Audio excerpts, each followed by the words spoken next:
నమస్తే welcome to Nandyal news 9 ముందుగా headlines Nandyal జిల్లాలో ఇద్దరు అంతర్ జిల్లాల దొంగల అరెస్టు 39 లక్షల విలువ గల 39 తులాల బంగారం 32 తులాల వెండి నగలు ఒక ల్యాప్టాప్ స్వాధీనం ఏఎస్పీ యుగంధర్ బాబు పీఎం సూర్యాగర్ పథకంపై అవగాహన కల్పించిన డిప్యూటీ విద్యుత్ శాఖ అధికారి రమేష్ కుమార్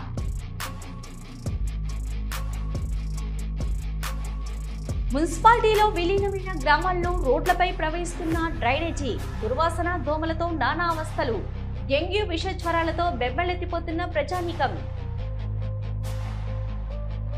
మున్సిపల్ ఇంజనీరింగ్ కార్మికుల సమస్యలను పరిష్కరించకుంటే సమ్మెను మరింత ఉధృతం చేస్తాం సిఐటిఓ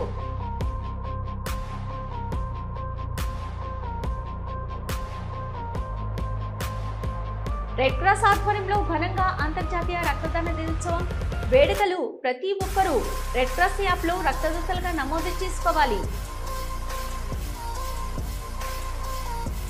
వికలాంగునికి వీల్ చైర్ నగదు చేయూతనందించిన ఫోటోగ్రాఫర్స్ అసోసియేషన్ సభ్యులు.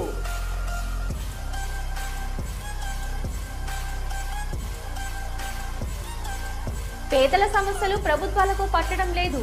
పేదలు సాధించుకున్న చట్టాలను ప్రభుత్వాలు కాలరాస్తున్నాయి. ప్రభుత్వ భూములు పేదల ఇళ్ల స్థలాలు సాగు భూములకు పంపిణీ చేయాలి. కోటేశ్వరరావు డిమాండ్. ఆళ్లగడ్డ సమీపంలో ఘోర రోడ్డు ప్రమాదం. నల్లగట్ల సమీపంలో జాతీయ రహదారిపై కారు బీభత్సం సృష్టించింది.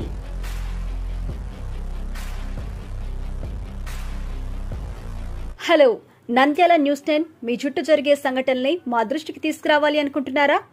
అయితే ఇంకా ఆలస్యం ఎందుకు? మా వాట్సాప్ నెంబర్ 9849700865కి సమాచారాన్ని ఎప్పటికప్పుడు పంపించండి.